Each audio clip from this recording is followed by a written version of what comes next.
Islam peduli dan perhatian kepada kesehatan manusia, khususnya orang beriman. Karena hifdzun nafs, menjaga jiwa, di antara 5 yang disebut ad-daruriyatil khams. 5 hal penting yang dijaga oleh Islam. Di antaranya adalah hifdzun nafsi, menjaga jiwa. Hifdzun nasli, menjaga keturunan. Hifdzul aqli, menjaga akal. Hifdzul mali, menjaga harta. Ya, wa hifdzud din, menjaga agama. Ini kita kenal dalam qawaid fiqhiyah, itu disebut daruriyatul khams. Dan disampaikan juga oleh Imam Asy-Syatibi dalam kitab namanya yang terkenal Al-Muwafaqat. Islam ini memperhatikan kesehatan kita. Sampai perintah-perintah Islam mengatur aspek kehidupan. Mengatur diri kita agar kita menjadi orang yang lebih sehat, orang yang lebih kuat. Rasulullah bersabda, al-mu'minul qawi khairun wa ahabbu ila Allah minal mu'minul dha'if. Orang yang mukmin yang kuat lebih bagus daripada mukmin yang lemah. Karena mukmin yang kuat bisa beribadah, bisa menuju ke masjid, bisa haji, bisa umrah, bisa berjihad. Sedangkan orang yang muslim yang lemah itu tidak dicintai dalam agama.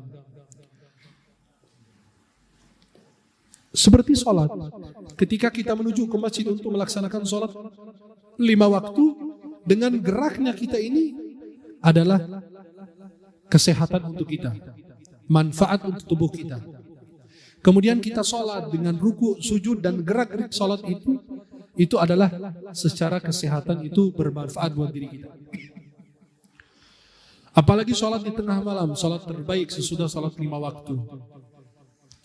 Karena ketika kita makan, tidur, banyak racun di dalam tubuh. Ketika antum bangun tengah malam bercinta dengan Allah, antum biasa orang-orang tua kita dulu begitu. Tidur habis isya, bangun menjelang subuh, mandi, sholat malam. Atau menuju ke masjid, sholat di masjid, di musola, sampai subuh.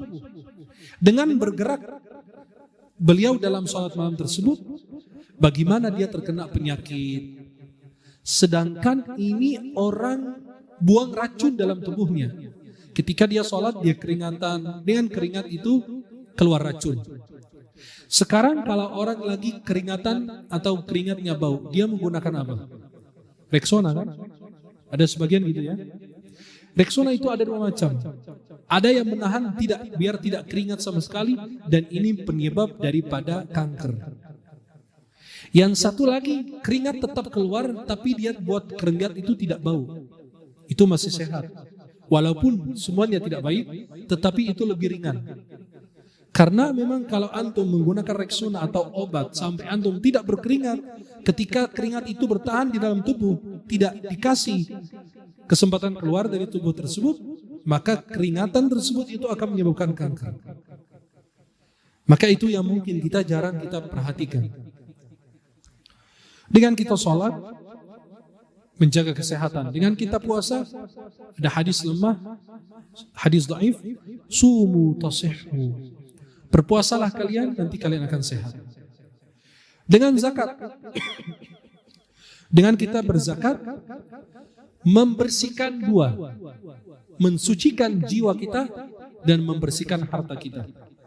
Allah berfirman, khudh min amwalihim sadaqatan tutahhiruhum wa tuzakkihim biha. Ambillah dari mereka sedekah, yang dimaksud di sini zakat, agar engkau bersihkan harta mereka dan sucikan jiwa mereka dari sifat kikir dan bakhil. Kemudian berhaji, tawaf, sa'i, wukuf di Arafah, mabit di Mina, Muzdalifah, itu semua juga perlu tenaga, dan itu kesehatan untuk diri kita. Dan Islam juga mengharamkan sesuatu yang membahayakan diri kita. Islam mengharamkan khamar, mengharamkan makan babi, mengharamkan daging anjing, atau seluruh narkoba. Islam itu ingin menjaga tubuh manusia ini. Karena tubuh ini bukan milik antum, milik siapa? Allah. Buktinya apa? Berani nggak antum naik di atas rumah, lompat, bunuh diri? Hukumnya? Berarti ternyata tubuh saya ini bukan milik saya, adalah milik siapa? Milik Allah. Maka dijaga dari narkoba, dijaga dari minuman khamar, dijaga dari makanan yang diharamkan. Kenapa datang penyakit? Karena kita sudah melanggar peraturan Allah, memakan yang dilarang, melanggar perintah. Maka jadi di situ itu adalah salah satu sebab turunnya penyakit, turunnya azab kepada kita. Maka Islam mengharamkan khamar. Kenapa? Karena inti dari segala keburukan ummul khaba'ith, khamar. Maka disebut khimar itu karena menutup. Maka khamar itu menutup akal. Maka ketika akal antum tertutup, antum tidak sadar apa yang antum lakukan. Maka ketika perintah kedua, Islam datang untuk bukan mengharamkan khamar, tapi bilang jangan masuk sholat dalam keadaan mabuk. Kenapa? Nanti anda tidak sadar apa yang anda baca. Qul ya al-kafirun a'budu ma ta'budun. Musibah lagi. Halo? Masih hidup? Alhamdulillah. Maka khamar itu menutup akal. Maka terjadilah apa? Banyak musibah. Bisa bunuh orang, bisa apa yang dilakukan, dia tidak sadar diri. Maka Islam mengharamkan sesuatu yang merusakkan tubuh itu. Narkoba, merusakkan tubuh. Ada yang narkoba biar fly gitu ya, merasa terbang di mana jatuh dia di got. Pas lagi narkoba, mabuk tengah malam, pas jalan jatuh di got lagi. Dan kita lihat, mohon maaf, Sayyidina Abu Bakar Siddiq pernah lihat orang yang lagi minum khamar, tapi itu membuat beliau jijik, maka membuat Sayyidina Abu Bakar gak mau minum khamar. Ini orang, mohon maaf, minum khamar, habis minum khamar, buang air besar. Habis buang air besar, dicium. Didekatin hidungnya. Dicium, bau, dia jauh. Terus balik lagi, cium lagi.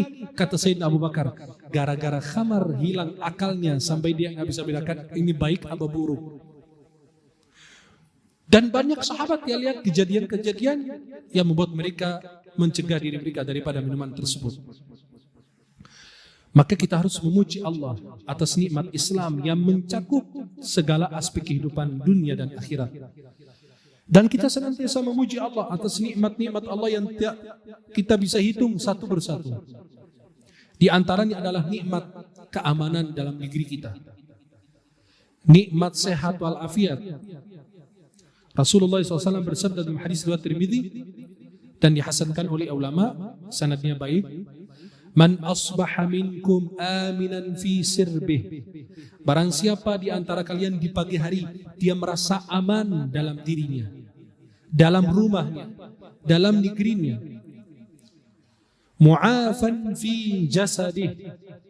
Sehat badannya, sehat tubuhnya. Indahu quta yaumih. Indahu qutu yaumih.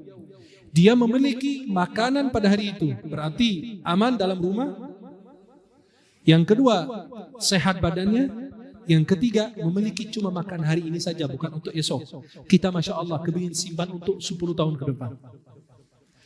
Dia sehat badan, aman dalam rumah, aman dalam negeri. Dia punya makanan hari ini. Kata Nabi, faka'annama hizat lahu dunya. Seolah-olah dunia sudah dikumpulkan untuknya. Antum mau apa lagi? Maka Nabi SAW mengatakan kepada Ibnu Umar, apabila kamu sudah di pagi hari, jangan menunggu sore hari. Kalau sudah di sore hari, jangan sampai menunggu pagi hari. Petunjuk Rasulullah SAW adalah sebaik-baik petunjuk untuk kita, untuk menjaga kesehatan kita dan mencegah dari diri kita daripada segala macam penyakit. Barang siapa memperhatikan petunjuk dan kehidupan Rasulullah SAW, maka dia akan memperhatikan bagaimana aturan-aturan yang benar-benar sehat dari kehidupan Rasulullah. Mulai dari mengatur makan, mengatur minum, pakaian, tempat tinggal, bahkan tidur, geraknya Rasulullah, diamnya Rasulullah. Coba kalau lihat, kalau kita makan, saya contohkan beberapa. Kalau kita makan, kan Nabi SAW makan menggunakan berapa jari? Kalau kita, kalau bisa 10-10-nya ya. Karena kalau 2 jijik, maka orang kalau jijik gini.